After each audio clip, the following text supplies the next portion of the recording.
Мансар Орынхан. Мансар Орынхан 2021 жылға жайдарман ойынның чемпионы, лақабаты миллион, хоббия, жүрік көліктерді мініп алып, дрифт жарысына түсу. Мансар Орынхан, лақабаты миллион.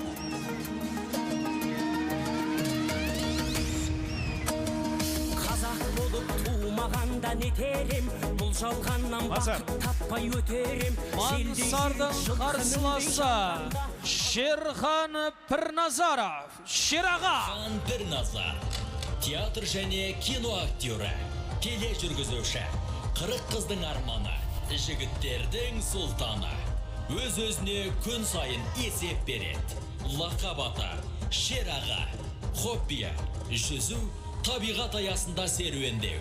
Ұстанымы әрқашан бірінші болу.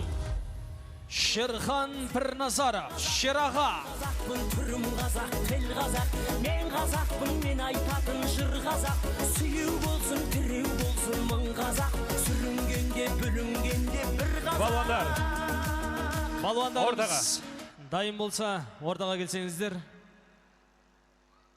Сәттілік. Миллион фандар мен Шерхан фандар. Сонымен құрметті көрермен, екі тамаша балуан ортаға шықты. Тамаша деп күмәнсіз.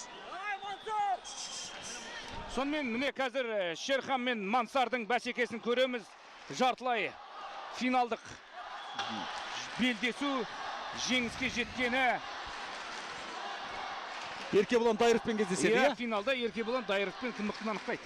Ал бұл жерде екі балуанның да осыған дейін қарсыластарын тамаша жеңіп шыққанын айтуымыз керек. Мансар Орынхан Ғалыммахамбет 2 рет лақтырды, екіншісінде оның жеңісі мойындалды. Ал Шерхан Пірназаров болса Есентай Ниязбаевтан қанша ұпай алды? 1 бүк алды, одан жамбас алды, одан жартылай жамбас, одан 2 бүк алды. Сөйтіп, барлық жинаған ұпайын таза жеңіске жеткізді 2 минут 29 секундта. Демек, бұл жерде екі балуан бір-біріне өте лайықты деуімізге болады. Шерхан және кәдімгі дайындығы барын байқатып тұр, және бұл жерде кілемнен шығып кетті. Сондықтан қазір Шерханның әдісі есепке алынбайды. Сонымен қазір Шерханда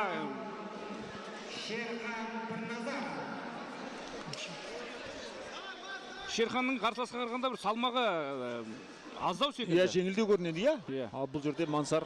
Енді бұл жерде 90 мен 100 келінің арасында ғой жігіттер. Сондықтан жалпы шартты түрде 90 деп айтылады. Және осы жерде көрермендердің есіне салып кетейік. Мұхтар Ниязов бүгін 80 келді көресіз ғой. Ол салмағы 71 келі екен, бірақ келі асып кеткен, бірақ осы ауыр салмақта жоқ. Орта салмақта күресуге тура келді. Әйтпесе жеңіл салмаққа шығатын жігіт еді. Ондай нәрселер болып тұрады. Өзі Мұхтар кезі айтқан болатын. Менің күресім бұл Бейбіт Сыбаевтың айтысындай болады деп. Бәрекелді. Сондай болды. Өзі мегер жеңілсем не қылмаңыздар, бірақ жеңу үшін емес, әйтеуір осы ұлттық спортқа мен де бір титтей үлес қоссам деп шығам деген еді. Сондықтан Мұхтар Ниязовты былай шыға салып жеңілді деп ешкім сөге жамандамас деп айтып өтіп жатырмыз. Ал енді осы Мұхтардың тәуелсіздікке қатысты айтыста айтқан бір шумағы есімізге оралады. Жеті ұрпағым жетсе де осы күнге 7 атам 5 намаза сұрап кеткен. Күліп жүрген біз қазір қарыздармыз.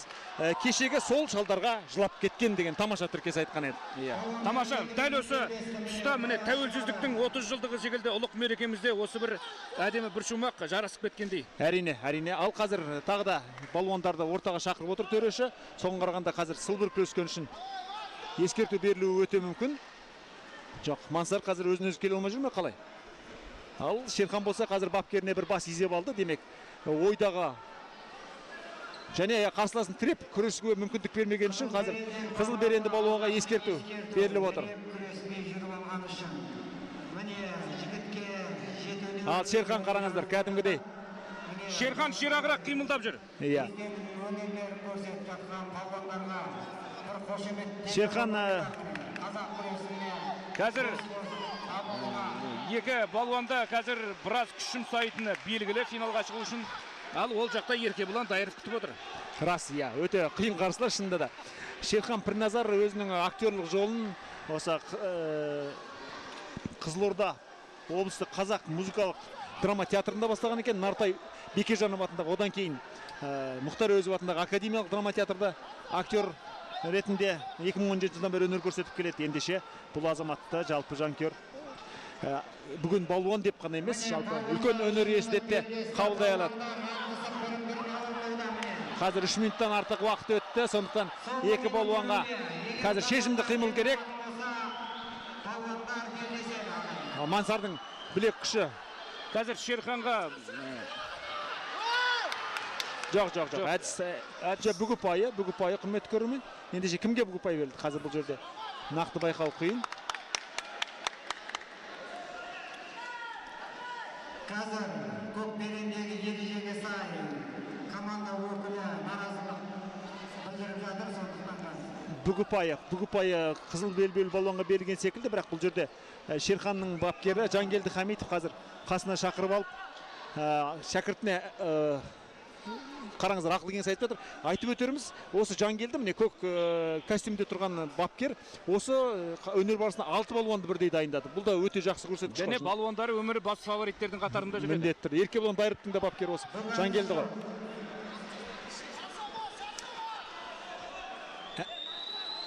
Сонымен, құрметті көрермен, 36 секунд қазір таблода іске қосылғанын көріп отырсыздар. Демек, бәрі де ақырындап ретке келеді деген сөз. Жаңағы бүгі пай берілген жоқ, құрметті көрермен, естеріңізге салайық. Бір-біріне лайық қарсылас қалай дегендер. Жоқ, әдіс есепке алынған жоқ. Бұл жерде әдісті бастаған Мансар болды, бірақ ол соңына дейін жеткізіп үлгерген жоқ. Құлап қалатын тұста бірден өзі жерлеп қоя салды ғой. Мансар осы қолға жармасып алып, өзі аунап жатса да толық әдіс жасадым деп осымен 2 рет көбірек сондай ойға беріліп отыр. Енді алдындағы белдесуде Ғалым Махамбетті де солай жеңіп, қайтадан жеңдім деп тұрған жерде қайтадан жалғастырды ғой белдесуді. Соңғы секундтар, құрметті көрермен. Ал қазір Шерхан айналдырып түсіруге тырысты, білек күшіне салып, бірақ Мансар берілген жоқ. Уақыт тамам. Қоян қолтық белдесу, құрметті көрермен. Балуандар 1 минут қазір қойын қолтық белдеседі. Қоян қолтық белдесу осыған дейін, құрметті көрермен, бір рет белдесу болады. Бұл жерде егер тағы да тең түсіп жатса, онда Шерхан жеңіл салмақпен финалға өтіп кетуі мүмкін. Өте мүмкін. Осы жерде Арман Қоңыр мен Аян Өтепбергеннің арасындағы белдесуде қоян қолтық болған белдесу болған білесіздер. Міне екінші рет бүгінгі кешімізде өнер барысында екінші қоян қолтық белдесу. Бұл жерде Мансар ғалымдырақ көрінеді, өйткені бой ұзындау. Қазір Мансарда мүмкіндік көп, бірақ бұл мүмкіндікті ол пайдалана алады ма? Шерханда қазір қазір Шерханның 2 қолда ішке кіріп кетті, сондықтан төрешілер өте дұрыс аңғарды.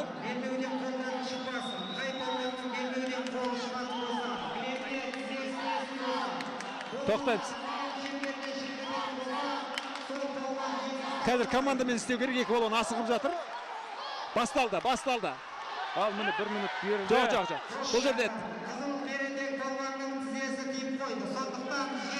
Шерханға бұйырып отыр. Міне бұл жерде жаңағы біз айтқандай болды ғой. Өткені бұл жерде Мансар Орынханның салмақ ауырлау болған соң ол шабуыл жасауға бірден осы 1 минутты пайдаланып әдіс жасауға тәуекел етті.